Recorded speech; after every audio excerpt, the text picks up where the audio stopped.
अच्छा, आज देखो पास पेपर्स करेंगे इलेक्ट्रोकेमिस्ट्री के। क्वेश्चन पढ़ो ये वाला।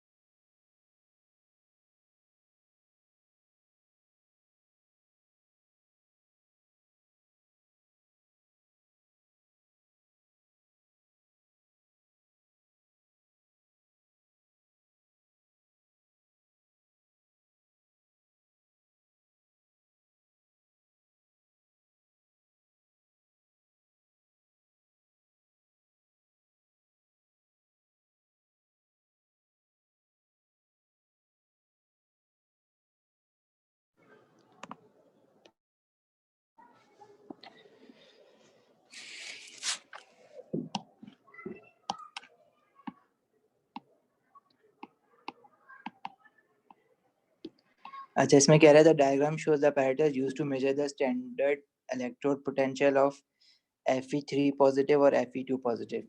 लास्ट क्लास में हम लोगों ने हाफ सेल देखे थे कि अगर मुझे हाफ सेल बनाना है सिर्फ जिसमें आयन्स हो, मतलब इसमें कोई आयरन मेटल नहीं है मेरे पास, तो मेटल रॉड तो मैं लूंगा नहीं, तो मेरे पास जो इलेक्ट्रोलाइट होगा वो किस चीज का होगा, Fe3 पॉजिटिव। उसमें Fe3 पॉजिटिव के आयन्स भी होने चाहिए और Fe2 पॉजिटिव के आयन्स भी होने चाहिए, और दोनों की, क्योंकि स्टैंडर्ड इलेक्ट्रोड पोटेंशियल निकाल रहे हैं इसलिए कंसंट्रेशन जो है वो 1 मोल पर डेसीमीटर क्यूब होनी चाहिए।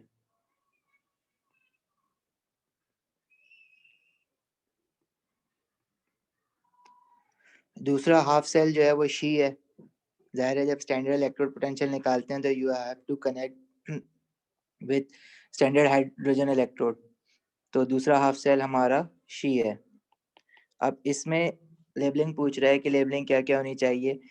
हम लोगों ने एक ही जगह क्या होगा, हाइड्रोजन गैस यहाँ पे करनी है, और किस प्रेशर पे, that must be 1 atmosphere, standard conditions पे सारी। B must be platinum electrode, और सी इलेक्ट्रोलाइट होना चाहिए जिसमें H पॉजिटिव आयंस हो, and those H positive ions must also be equal to 1 mole per decimetre cube. D must be salt bridge, सही है। अच्छा, ई जो है वो प्लेटिनियम इलेक्ट्रोड होना चाहिए, क्योंकि आयरन हमने मेटेलिक फॉर्म में तो लेना नहीं है, हमें चाहिए ही नहीं, हमें चाहिए Fe3 पॉजिटिव और Fe2 पॉजिटिव आयन। अगर मैं आयरन इलेक्ट्रोड ले लेता हूँ तो फिर ये इक्विलिब्रियम एस्टैब्लिश नहीं हो सकता, Fe3 पॉजिटिव Fe2 पॉजिटिव, फिर उसमें आयरन भी इन्वॉल्व हो जाएगा, तो मुझे जो है आयरन एलिमेंटल फॉर्म में इन्वॉल्व नहीं करना है, तो ई जो है वो इलेक्ट्रोड जो मैं लूंगा वो भी प्लेटिनियम इलेक्ट्रोड होनी चाहिए।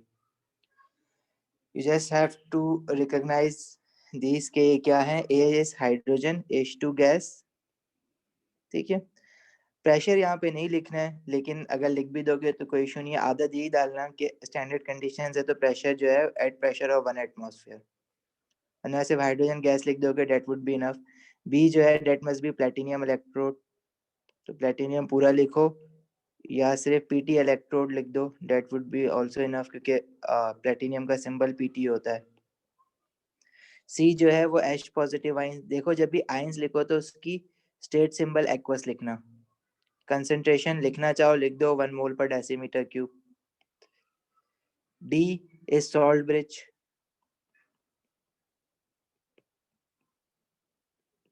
ई अगेन प्लेटिनियम इलेक्ट्रोड, और एफ में you have to write both Fe2 positive aqueous जरूर लिखना, और एफ चाहो तो इसकी कंसंट्रेशन भी लिख दो, date is 1 mole per decimetre cube, and Fe3 positive aqueous concentration of 1 mole per decimetre cube. इस पे आपको 3 मार्क्स मिल जाएंगे, इजी 3 मार्क्स हैं।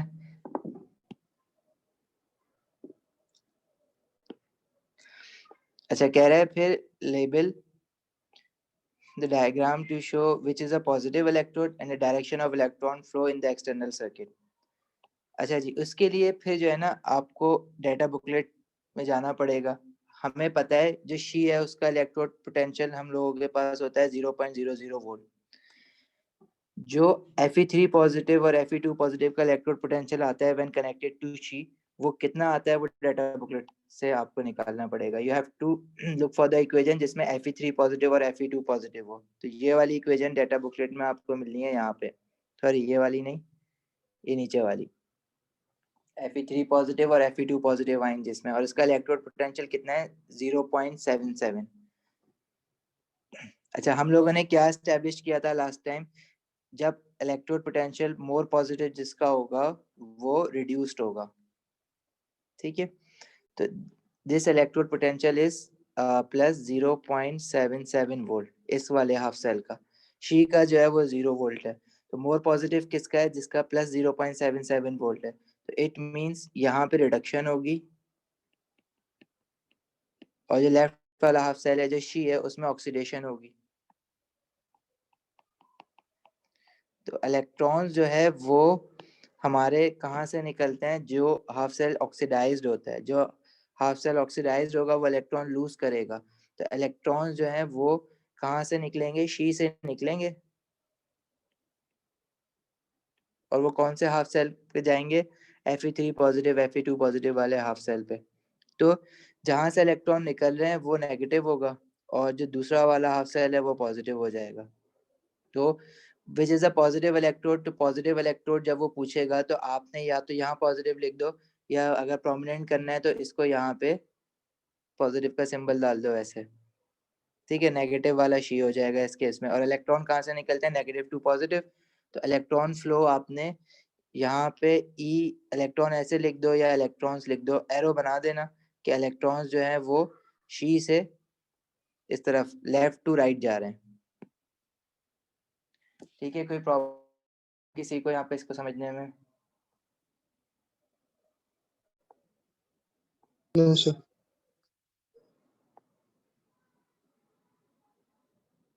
अच्छा, दूसरे में कह रहा है in another half cell Fe3 positive and Fe2 positive half cell was connected to Cu2 positive and copper half cell. अब इसने शी हटा के कॉपर का हाफ सेल लगा दिया है।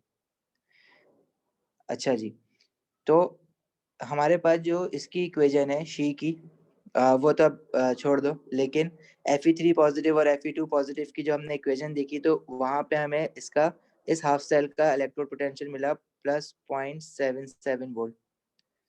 कौन सी वाली इक्वेशन, जिसमें Fe3 पॉजिटिव और Fe2 पॉजिटिव आयंस दोनों होंगे। दूसरा हाफ सेल जो है जिसमें कॉपर 2 पॉजिटिव आयन और copper in elemental form solid form में है, वो वाली इक्वेशन से उसका half cell again from data booklet. Copper की देखो 3 इक्वेशन दी हुई हैं। पहली इक्वेशन में कॉपर जो है वो +1 है और कॉपर एलिमेंटल फॉर्म है, तो ये वाली इक्वेशन तो मैं नहीं दूंगा, मुझे चाहिए कॉपर 2 पॉजिटिव और कॉपर इन एलिमेंटल फॉर्म यानी 0 ऑक्सीडेशन स्टेट वाला। इसके नीचे वाली इक्वेशन इसमें कॉपर 2 पॉजिटिव और कॉपर 1 पॉजिटिव है, ये वाली भी नहीं लूंगा।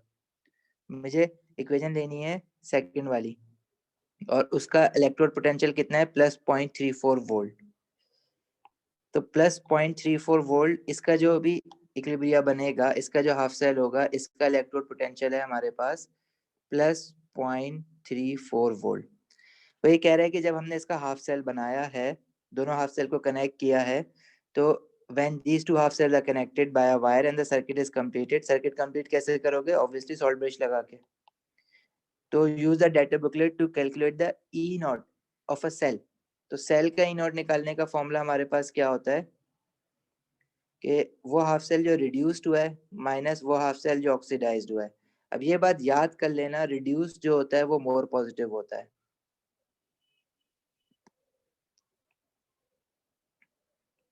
और जो ऑक्सीडाइज्ड होता है वो लेस पॉजिटिव होता है।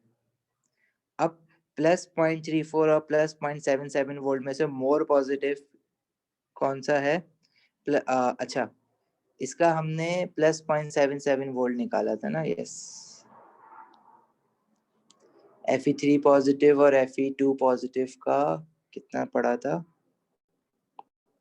आ गया ये वाला, यस, +0.77 वोल्ट।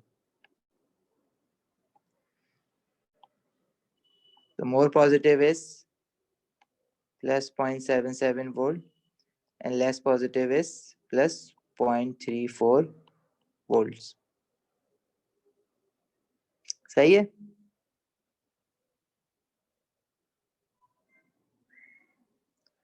तो ये जो हमारे पास ई नॉट आएगा, ई नॉट ऑफ अ सेल। कोई प्रॉब्लम है किसी को इसमें तो पूछ सकता है।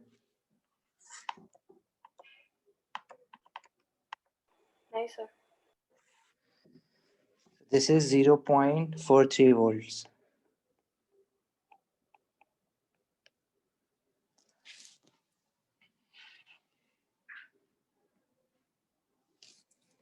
चलें आगे। Yes sir.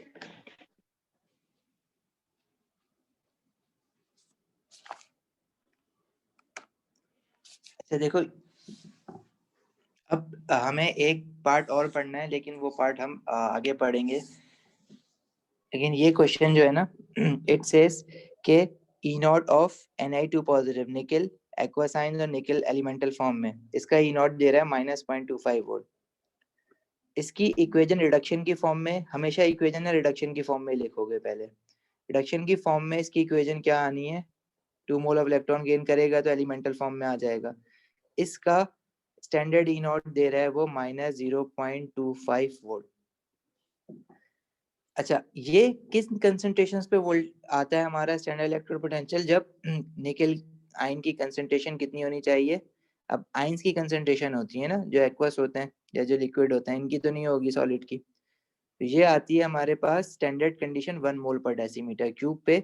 ये ई नॉट जो है -0.25 वोल्ट है।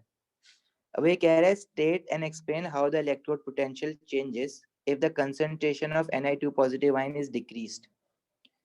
अगर मैं निकल की कंसंट्रेशन, निकल आयंस की कंसंट्रेशन डिक्रीज करूंगा, तो रिमेंबर आई टोल्ड यू कि ली चैटलियस प्रिंसिपल, इसमें सबसे पहली क्लास में ली चैटलियस प्रिंसिपल रिकॉल किया था।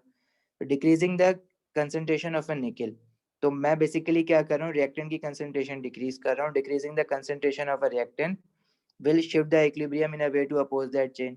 Concentration of a reactant decrease कर रहा हूँ, तो this equilibrium will come more towards left hand side.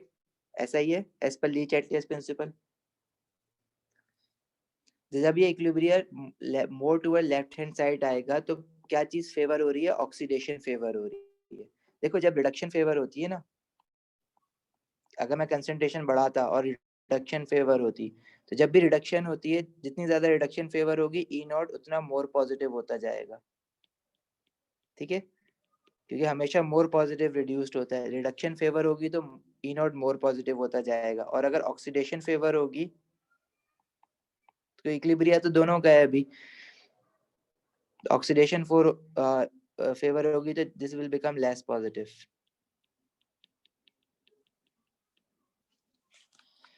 तो अभी क्या हो रहा है इसमें, निकल की कंसंट्रेशन जब आप डिक्रीज कर रहे हो तो उसका आंसर कैसे लिखोगे, decreasing the concentration of a निकल। तो आप यूं लिख दो, कंसंट्रेशन ऑफ निकल इज व्हेन डिक्रीजेस। अच्छा, पूरा स्टेटमेंट लिखना, मैं तो ऐसे ही लिख रहा हूँ ना, कि कंसंट्रेशन ऑफ निकल आयन जब डिक्रीज होगा तो equilibria will move towards left hand side.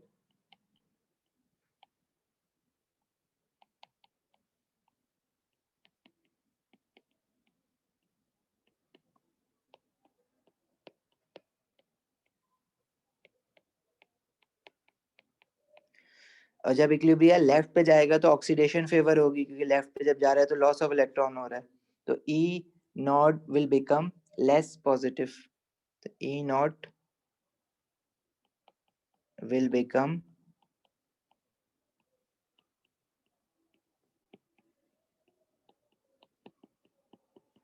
less positive। अब लेस पॉजिटिव कह सकते हो उसको, या मोर नेगेटिव भी कह सकते हो। मतलब अगर ये -0.25 है, लेस पॉजिटिव होने का मतलब क्या है कि नेगेटिव में बढ़ेगा, तो लेट से -0.3 वोल्ट हो जाए। ऐसे एग्जांपल दे रहा हूँ, यहाँ पे मुझे नहीं पता कितना होगा, लेकिन -0.25 से लेस पॉजिटिव होना मतलब मोर नेगेटिव भी लिख सकते हो उसको, लेस पॉजिटिव भी लिख सकते हो। मैंने अपना रूल पॉजिटिव कि उसमें बनाया हुआ है, तो मोर पॉजिटिव लेस पॉजिटिव की टर्म्स में मैं बात करता हूँ, लेकिन मार्किंग की में देखोगे तो वो लेस पॉजिटिव भी देगा, या इसी चीज को वो मोर नेगेटिव भी लिख देता है। तो इस चीज को देख के कंफ्यूज नहीं होना कि हमारा आंसर गलत हो गया है। आंसर वही है देगा वो दोनों ऑप्शन दोनों दे देता है, कभी वो सिर्फ लेस पॉजिटिव लिख के छोड़ देता है, कभी वो मोर नेगेटिव लिख के छोड़ देता है, कभी वो स्लैश डाल के दोनों लिख देता है, लेस पॉजिटिव मोर नेगेटिव। ठीक हो गया। अच्छा, इसके बाद देखो, जब हम स्टैंडर्ड कंडीशन से डेविएट करते हैं तो ई नॉट चेंज होता है। अब ई नॉट चेंज कितना होता है वो वैल्यू निकालने के लिए, अब जैसे मैं कह रहा हूँ ना कि लेस पॉजिटिव तो होगा लेकिन वैल्यू कहाँ पे रुकेगी, उसके लिए हम एक इक्वेशन यूज करते हैं, नेनेस्ट इक्वेशन। ये इक्वेशन जो है ना मैं अलग से पढ़ाऊंगा अभी। यहाँ पे इसने जो है ना वो इस इक्वेशन को यूज करते हुए निकलवाया है क्रोमियम का। क्रोमियम का वो कह रहा है Cr+3 और Cr+2, तब ये वाली इक्वेशन वो दे रहा है।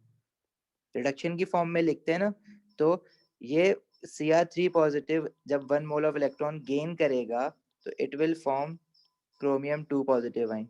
इसको उल्टा नहीं लिख देना, अक्सर बच्चे क्या करते हैं यूं करके लिख देते हैं। ठीक है, तो इतना ख्याल रखना कि अगर 1 मोल ऑफ इलेक्ट्रॉन गेन करेगा तो ऑक्सीडेशन स्टेट डिक्रीज होना है, इंक्रीज नहीं हो सकता कभी भी। तो थोड़ा सी ये चीजें हैं, ये सारी गलतियां इसमें करते हो तो आहिस्ता आहिस्ता भी सीख जाओगे। क्रोमियम +3 से +1 इलेक्ट्रॉन गेन करके वो ये बनाएगा, और इसका जो स्टैंडर्ड ई नॉट है दैट इज -0.41 वोल्ट। अब अगर ये स्टैंडर्ड कंडीशन से डेविएट करता है किसी वजह से, चाहे कंसंट्रेशन में इसकी बढ़ा दूं या कम कर दूं, चाहे Cr2 पॉजिटिव आयन की कंसंट्रेशन बढ़ा दूं या कम कर दूं, तो आप थ्योरेटिकली ये तो बता सकते हो कि क्या चीज चेंज करने से कंसंट्रेशन पे क्या कंसंट्रेशन क्या चेंज करने से ई नॉट की वैल्यू पे क्या फर्क पड़ेगा, लेकिन आप कैलकुलेट नहीं कर सकते उसको। कैलकुलेट करने के लिए कि फर्क पड़ के कितना हो जाएगा, वो ये वाली इक्वेशन दी हुई है उसने। ठीक है, ये इक्वेशन हम डिटेल में पढ़ेंगे भी, डेरिवेशन वैसे इसकी नहीं है, लेकिन मैं ना इसको बता देता हूँ कि इक्वेशन कहाँ से ड्राइव हो रही है, तो थोड़ा सा काम फिर इजी हो जाता है। इक्वेशन यहाँ पे देखो क्या है, अगर मुझे इलेक्ट्रोड पोटेंशियल निकालना है एट नॉन स्टैंडर्ड कंडीशंस, ये इलेक्ट्रोड पोटेंशियल है एट नॉन स्टैंडर्ड कंडीशंस, जब आप स्टैंडर्ड कंडीशन से डेविएट कर गए हो तो वो कितना आएगा, वो निकालने के लिए इसने जो इक्वेशन दी हुई है इसमें इसने ई नॉट, ये एक तो स्टैंडर्ड इलेक्ट्रोड पोटेंशियल लोगे जो कि डाटा बुकलेट में होगा, और उसके बाद ये पूरा फैक्टर उसमें ऐड करोगे, तो जो ओवरऑल ई आएगा इसका, ये इलेक्ट्रोड पोटेंशियल आ जाएगा एट नॉन स्टैंडर्ड कंडीशंस। अब डेविएशन करी क्या है उसने, उसने बोला कि calculate the electrode potential when chromium ion concentration. अच्छा, अब इक्विलिब्रिया जिन्होंने नहीं पढ़ा है अभी तक मेरे साथ, तो अगर मुझे कंसंट्रेशन लिखनी है ना, तो कंसंट्रेशन ऑफ क्रोमियम आयन अगर मुझे लिखना है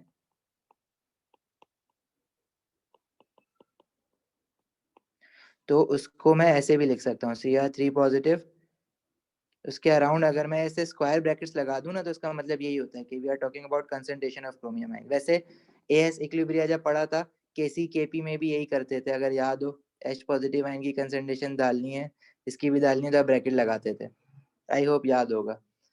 अच्छा, वो कह रहा है कि 0.6 मोल पर डेसीमीटर क्यूब है, मतलब ये स्टैंडर्ड तो नहीं है, स्टैंडर्ड कंडीशन पे हमारी कंसंट्रेशन कितनी होती है 1 मोल पर डेसीमीटर क्यूब, ये इसने दे दी है 0.6 मोल पर डेसीमीटर क्यूब। मतलब अगर आप ये इक्विलिब्रिया देखो Cr3 पॉजिटिव वाला, देखो ये इक्वेशन बनी है ना, Cr3 positive gain 1 mole of electron Cr2 positive. ये इक्वेशन मैंने खुद लिखने की कोशिश की है क्योंकि मुझे पता है कि जब Cr3 positive 1 mole of electron gain करेगा तो ये बनेगा, और जब ये इस तरह से देता है ना इक्वेशन, तो जो पहले लेफ्ट पे लिखा हुआ होता है वो लेफ्ट पे ही आ रहा होता है, जब वो रिड्यूस्ड होके जब वो ऑक्सीडाइज्ड होगा, अगर वो इस तरह से इक्वेशन लिखता है आपको, इसका मतलब है लेफ्ट वाली चीज रिड्यूस्ड होकर ऑक्सीडाइज जब हुई है तो उसने Cr2 पॉजिटिव बनाया है। तो रिड्यूस कब होगा, जब आप इलेक्ट्रॉन ऐड कराओगे, कितने इलेक्ट्रॉन ऐड कराओगे, जाहिर है +3 से +2 है तो आपने 1 मोल ऑफ इलेक्ट्रॉन ऐड करवाना है। कोई प्रॉब्लम यहाँ तक, कोई सवाल अगर उठ रहा है तो पूछो, क्योंकि ये चीज थोड़ी सी कंफ्यूजिंग होती है, तो अभी साथ साथ पूछते जाओगे, कोई इशू नहीं होगा। एहसन, एलिया, अम्मार, कुमैल, जारा। सर जी क्या है? क्या चीज?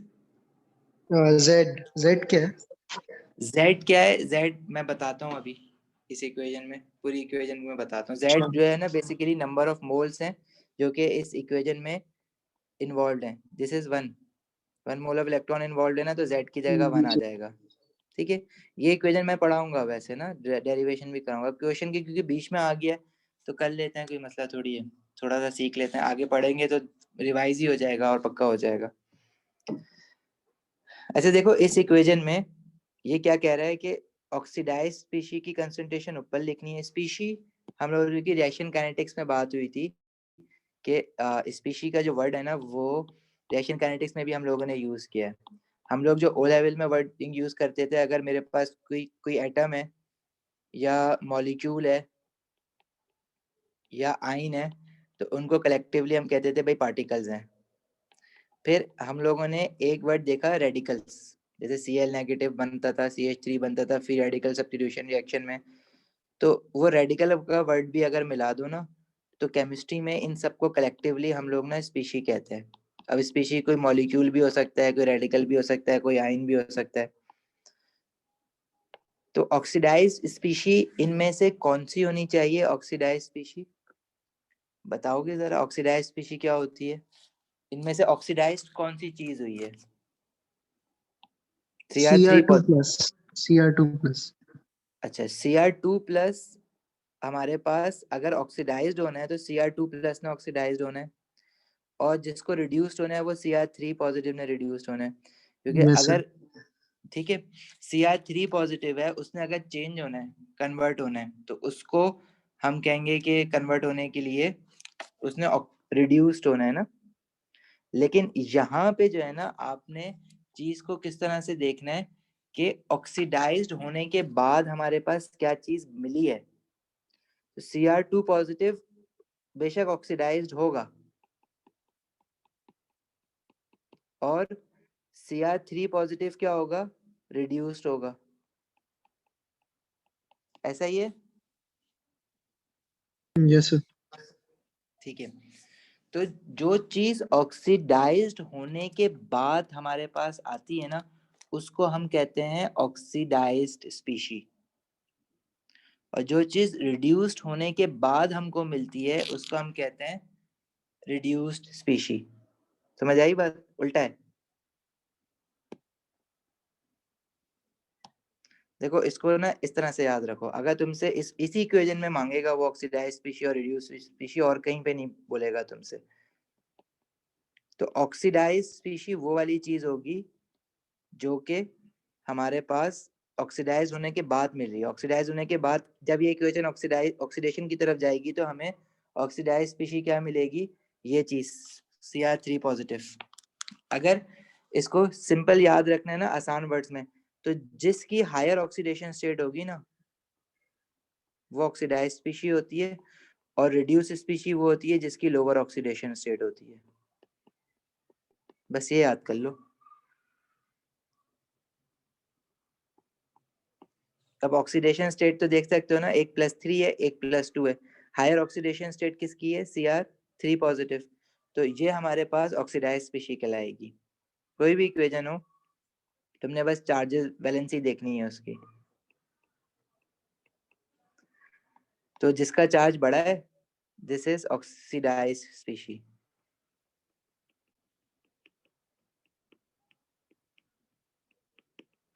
और जिसका चार्ज छोटा है दिस इज रिड्यूस्ड स्पीशी।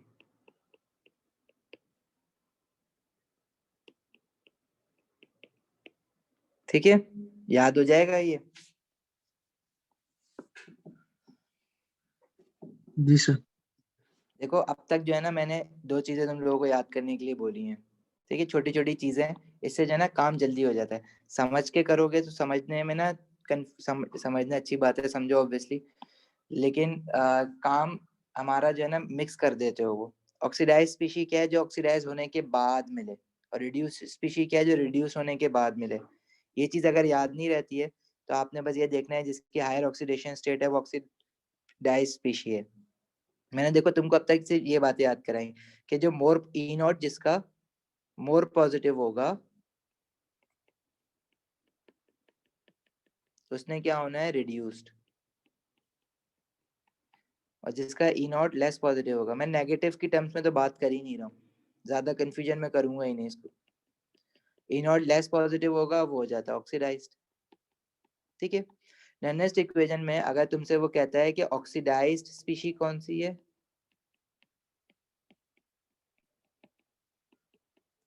तो वो कौन सी होती है जिसके ऑक्सीडेशन स्टेट हायर हो, बड़ी हो। Oxidation state you know valency या चार्ज, और रिड्यूस्ड चीज क्या होगी।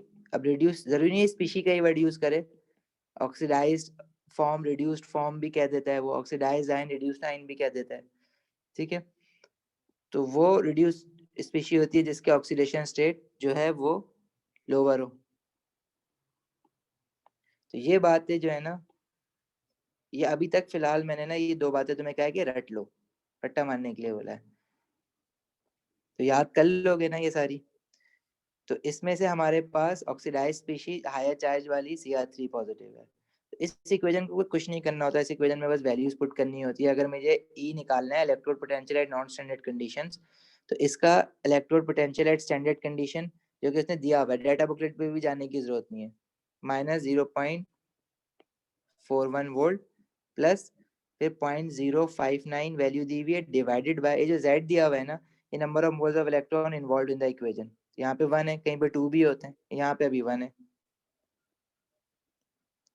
और फिर log concentration of oxidised species, देखो ऑक्सीडाइज्ड स्पीशी कौन सी है, हम कह रहे हैं Cr3 पॉजिटिव हायर चार्ज वाली, 0.6 divided by Cr2 positive reduce species है, उसकी कंसंट्रेशन दी हुई है 0.15, दोनों स्टैंडर्ड कंडीशन से हटी हुई हैं, दिस इज 0.15।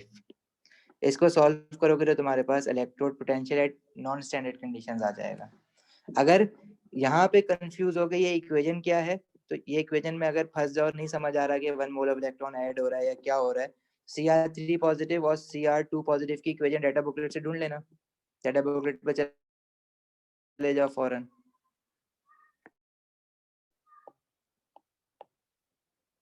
ठीक है, Cr3 वाली इक्वेशन उठाओ जिसमें Cr3 पॉजिटिव हो एक साइड पर, एक साइड पर Cr2 पॉजिटिव हो, ये वाली है। स्टैंडर्ड इलेक्ट्रोड पोटेंशियल वैसे भी दिया हुआ है, तो हमें कंफर्म करना है जो क्वेश्चन में दिया हुआ है वही यहाँ पे होना चाहिए, तो -0.41 यहाँ पर है। और ये वाली इक्वेशन है, अब यहाँ पे इलेक्ट्रॉन देखो कितने इन्वॉल्व है, 1 मोल ऑफ इलेक्ट्रॉन इन्वॉल्व है, ठीक है। अगर ना बना सको तो डाटा बुकलेट से उठा लेना ये इक्वेशन।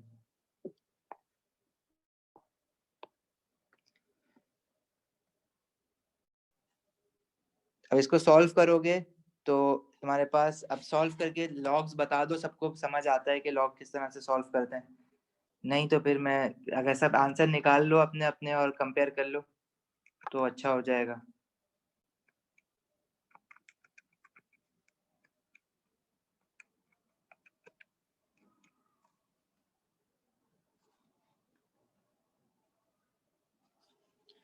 अभी क्या आंसर आ रहे हैं?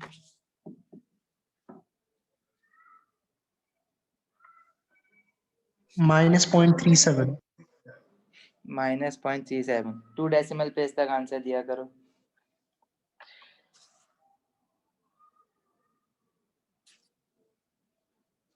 और बताओ बाकी सबका यही आंसर आ रहा है? मेरा वैसे जी सर यही है। -0.37 ही आ रहा है। एलिया, ज़हरा, अम्मार? जी सर यही है। सर मेरा भी यही आया। ओके चलो ठीक है, मतलब आप पता है लॉग कैसे डील करते हैं।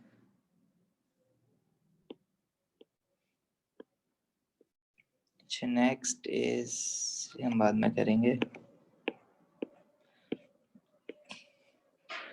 क्वांटिटेटिव इलेक्ट्रोलिसिस भी करना है, अभी नहीं करा, ठीक है। दिस क्वेश्चन, यस, ये क्वेश्चन हम कर सकते हैं अभी। पढ़ो जरा इस क्वेश्चन को।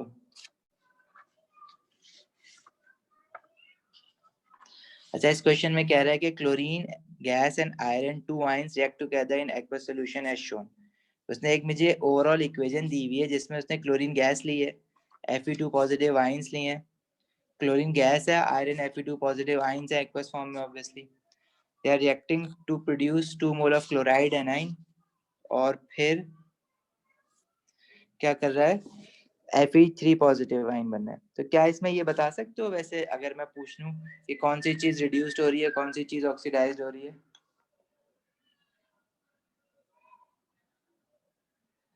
जी सर। बता दो जरा जल्दी से। आयरन ऑक्सीडाइज हो रहा है, क्लोरीन रिड्यूस हो रही है। ठीक है, ऑक्सीडेशन स्टेट देख के भी बता सकते हो। क्लोरीन की 0 से ऑक्सीडेशन स्टेट जो है वो -1 हो रही है। This is a decrease in oxidation state. Decrease in oxidation state reduction होता है, सही है। और increase in oxidation state oxidation होता है। बहरहाल क्वेश्चन में क्या कह रहा है ये देखते हैं। Complete and label the diagram to show how the standard cell potential for the above reaction could be measured at standard conditions। ठीक है, अच्छा जी।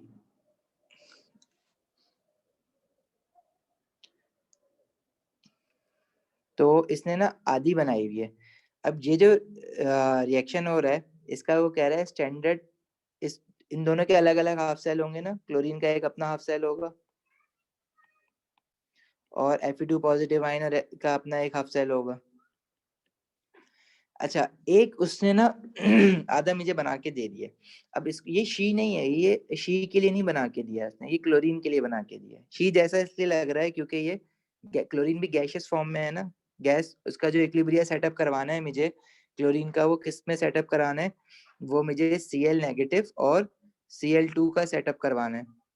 Cl नेगेटिव मैं इसलिए पहले लिख रहा हूँ, या आप बाद में लिख दो, बेशक कोई इशू नहीं है। रिडक्शन हो रही है ना, तो हम लोगों ने अभी ऊपर एक बात करी कि वो जो मुझे देता है वो क्या कहते हैं, लेफ्ट साइड पर ये स्टैंडर्ड।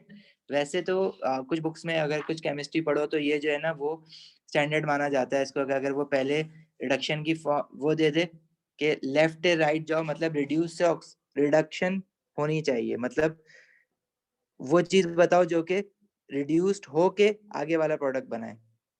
तो अगर मुझे उस फॉर्म में लिखना है तो मैंने डिसाइड क्या किया है कि Cl2 रिड्यूस्ड हो रहा है, तो इसको मुझे यूं लिखना चाहिए वैसे।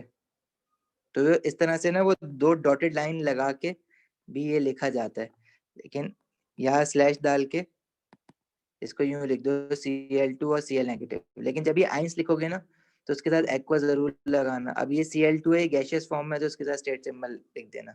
एक तो ये तरीका होता है लिखने का, ऊपर वाले से नहीं, जैसे रेड से लिखा है ना वैसे लिखना। इसमें शी इन्वॉल्व नहीं है। शी क्यों नहीं इन्वॉल्व है? क्योंकि वो स्टैंडर्ड इलेक्ट्रोड पोटेंशियल नहीं मांग रहा। वो ये कह रहा है कि ये दोनों रिएक्शन इनका हुआ है बीच में। Complete and label the diagram to show the how the standard electrode potential for the above reaction could be measured. अब इसमें H पॉजिटिव आयन तो कहीं भी नहीं है, इट मीन शी कनेक्ट नहीं करना है हमें। जो राइट वाला हाफ सेल दिया हुआ है ना, ये हाफ सेल हमें ऑब्वियसली क्लोरीन का दिया हुआ है, क्योंकि जब इस तरह से ट्यूब लगाते हैं तो वो गैस अंदर बबल कर रहे होते हैं, ठीक है। अब इस हाफ सेल में देखो, ये 4 मार्क्स का क्वेश्चन है। ये 4 मार्क्स ना, इसको मैं बोनस मार्क्स कहता हूँ। क्यों? क्योंकि ये चीज गलत, इसमें कुछ भी नहीं होना चाहिए। बनाने से पहले आपको पता होता है कि स्टैंडर्ड कंडीशंस हैं, तो कंसंट्रेशन जिसकी भी इन्वॉल्व है वो 1 मोल पर डेसीमीटर क्यूब रखना, गैस का प्रेशर 1 एटमॉस्फेयर रखना, सॉल्ट ब्रिज बनाना नहीं भूलना, सॉल्ट ब्रिज का 1 मार्क्स होता है।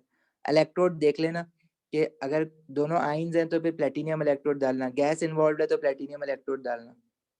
अब दूसरा जो हाफ सेल होगा, अब ये वाला जो हाफ सेल है इसमें क्या है, ये इलेक्ट्रोलाइट जो होना चाहिए। अच्छा, लेबल्ड बनानी है हमेशा, लेबलिंग भूल जाओगे सब कुछ बना दोगे तो भी मार्क्स कट जाएंगे।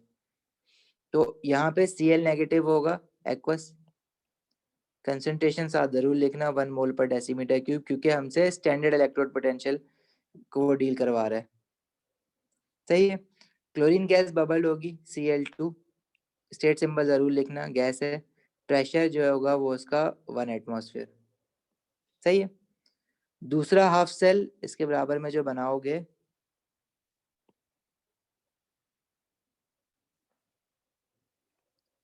उसमें जो इलेक्ट्रोलाइट आपके पास होना चाहिए। अच्छा, दूसरे हाफ सेल में देखो तो हमारे पास Fe2 पॉजिटिव है और वो ऑक्सीडाइज होकर Fe3 पॉजिटिव बने। मतलब इसमें हाफ सेल में हमारे पास Fe3 पॉजिटिव आयंस इन्वॉल्व है, आयरन एलिमेंटल फॉर्म में नहीं है। Fe3 पॉजिटिव आयन है और Fe2 पॉजिटिव आयन है। अगेन देखो, Fe3 पॉजिटिव मैं पहले इसलिए लिख रहा हूँ क्योंकि वो रिड्यूस्ड होकर Fe2 पॉजिटिव बनाएगा, तो हमेशा रिडक्शन की फॉर्म में लिखते हैं, क्योंकि डाटा बुकलेट में भी इक्वेशन रिडक्शन की फॉर्म में गिवन होती है। Fe3 positive aqueous 1 mole of electron gain करके उसने Fe2 पॉजिटिव बनाना है। और इक्वेशन जो है रिडक्शन की फॉर्म में ही आप लोग सीखने की कोशिश करो, हमें जो है ना मोर पॉजिटिव लेस पॉजिटिव से काम निकालना है अपना, इक्वेशन उल्टी करके लिखने की कोशिश नहीं करना, ठीक है? तो वो तुम्हें फंसाएगी, वो तरीका सही नहीं है। अच्छा, अब ये दोनों आयनिक फॉर्म में ना आयन्स है, तो मतलब आयरन की इलेक्ट्रोड तो मैं नहीं डाल सकता इसमें।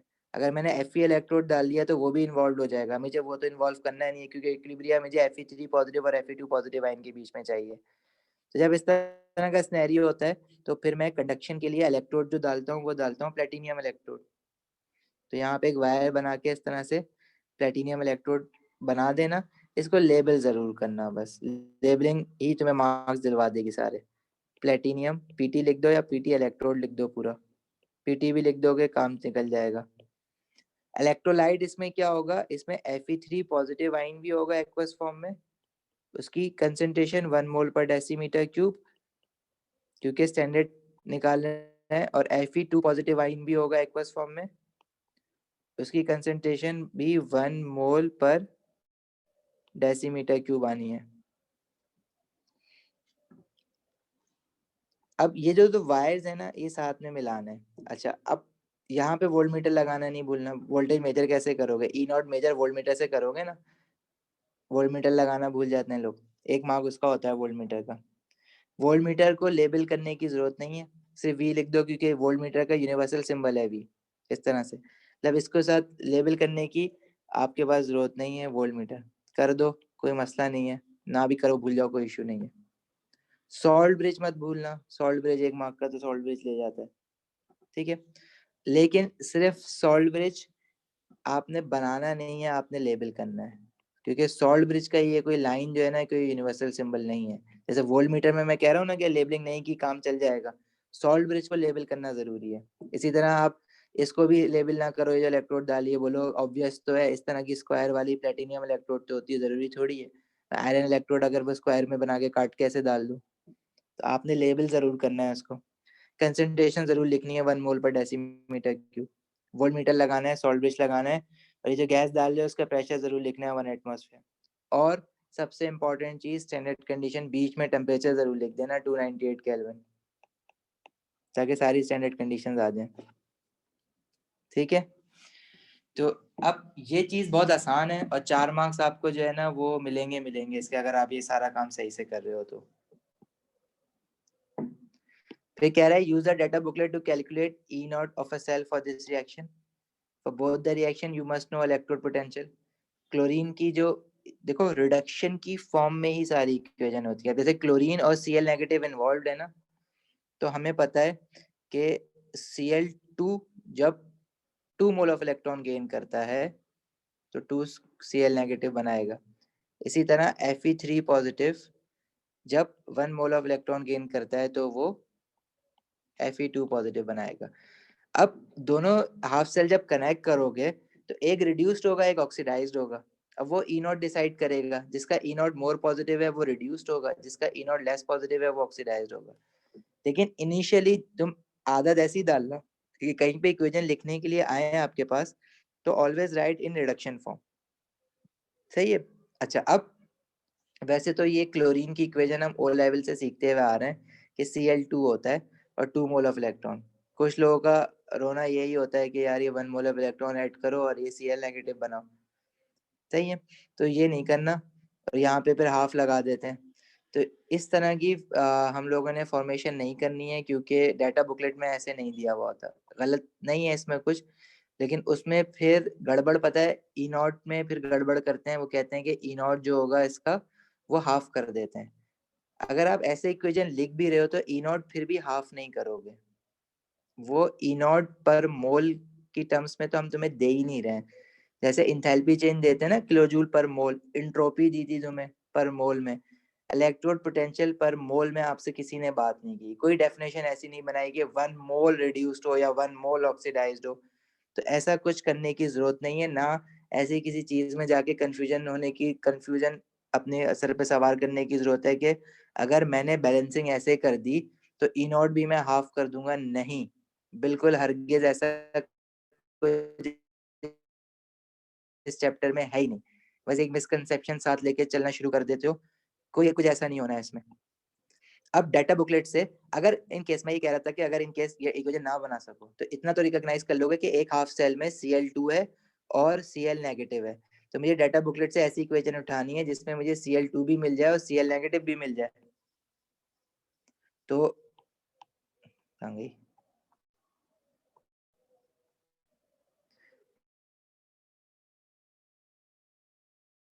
तो डाटा बुकलेट में क्लोरीन आपको मिलेगा ये रहा, तो ये वाली इक्वेशन मिलेगी ना जिसमें Cl2 भी मिल जाए और Cl नेगेटिव भी मिल जाए, तो वो है प्लस 1.36। और देखो डाटा बुकलेट का भी स्टाइल यही है कि वो आपको इक्वेशन यहाँ पे हाफ लिख के नहीं देगा, वो 2 ही वहां पे लिखेगा। लेकिन अगर कहीं पे आप हाफ लिखी हुई देख भी लो तो आपने ई नॉट जो है ना वो हाफ नहीं करना है, ठीक है, आपने ई नॉट 1.36 ही उठाना है उसका, मतलब 1.36 है तो वही लिखना है, जाके उसको हाफ करके नहीं लिख देना। तो ई नॉट इज प्लस 1.36 वोल्ट।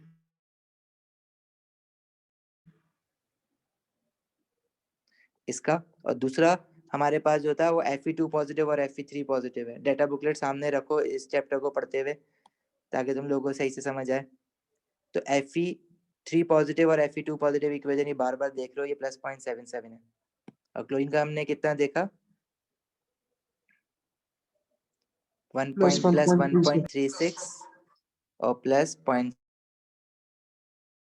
0.77।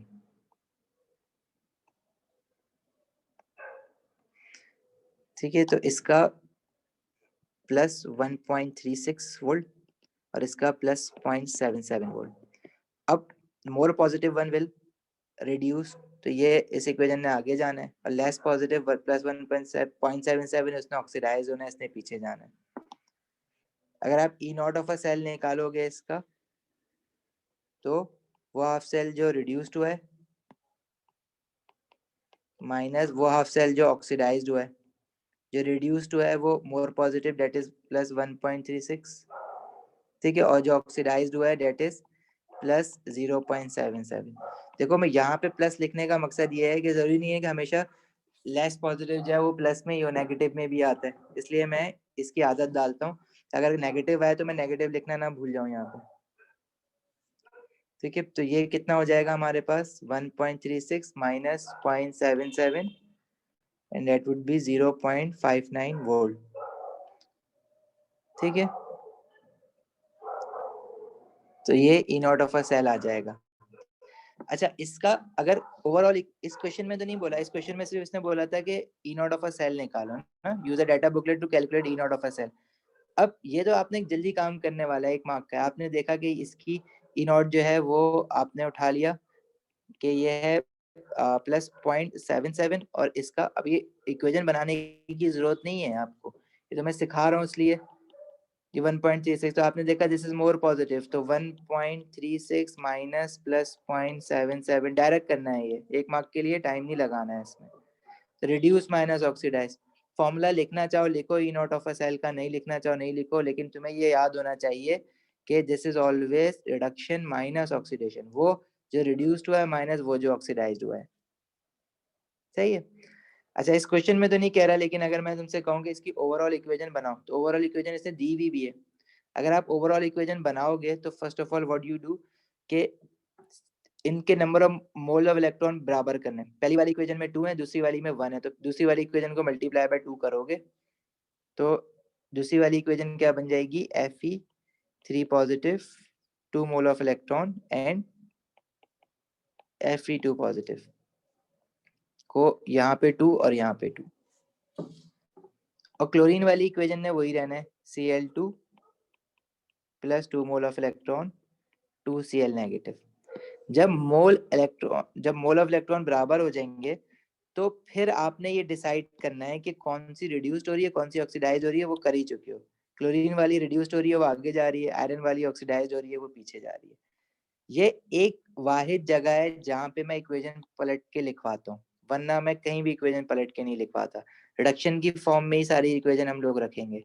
ये रिड्यूस्ड हो रही है, ऊपर वाली ऑक्सीडाइज्ड हो रही है, जो इक्वेशन ऑक्सीडाइज्ड हो रही है वो रिएक्शन राइट टू लेफ्ट जा रहा है ना।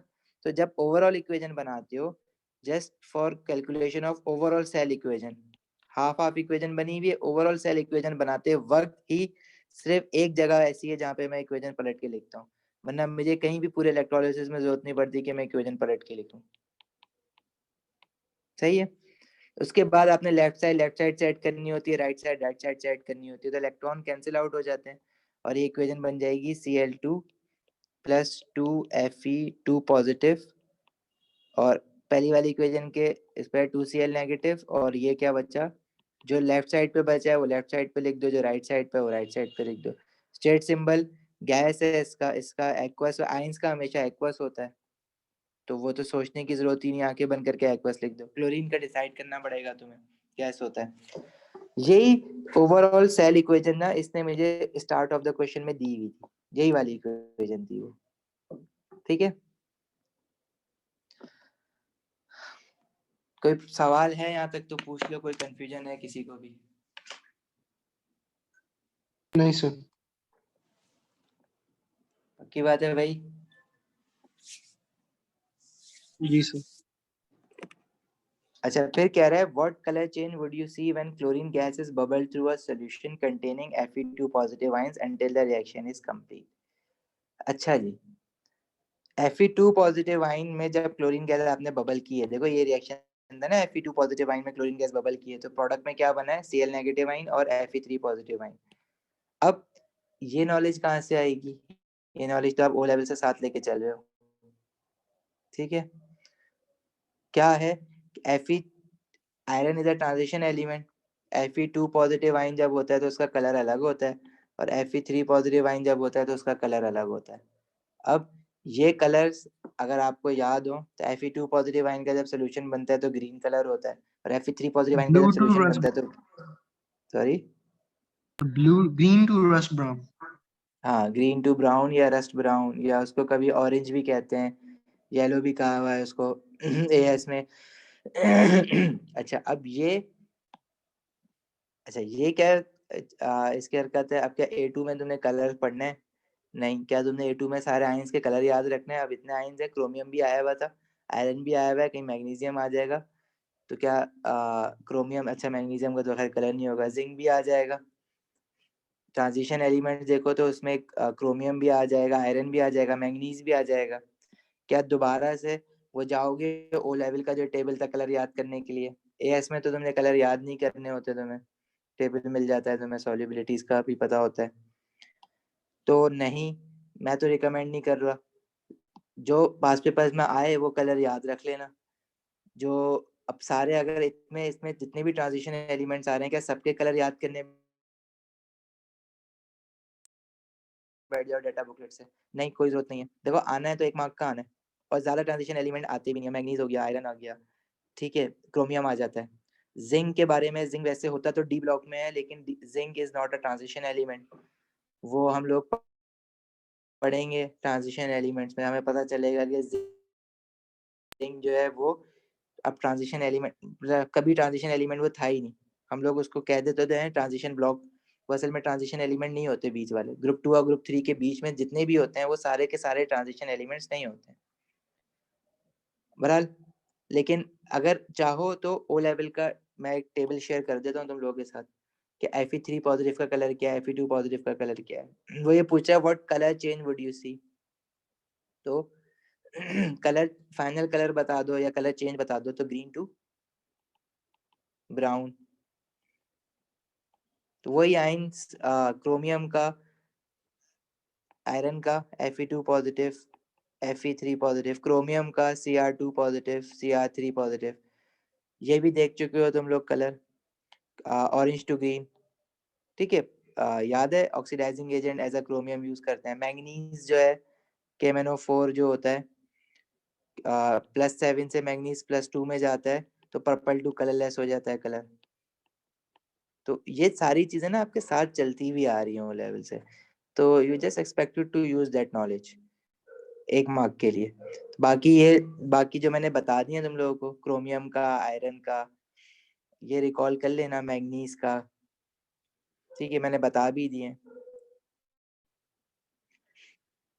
फिर कह रहा है predict the effect if any of decreasing the concentration of Cl negative ion on the magnitude of the cell potential. Cell potential आपने निकाला है पार्ट 2 में।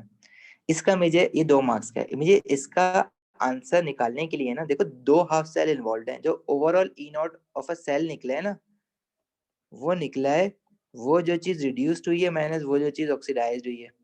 अभी जो हमने पहले क्वेश्चन किया था ना, उसमें हमने एक हाफ सेल को देखा था कि एक हाफ सेल की कंसंट्रेशन चेंज होने से उसके इलेक्ट्रोड पोटेंशियल पे क्या फर्क पड़ा था। अब देखो इसका हमने ऐसे निकाला है कि मेरे पास 2 हाफ सेल हैं जो रिड्यूस्ड हो रहा है। जैसे मेरे पास इसमें Fe 3 पॉजिटिव आयन वाला,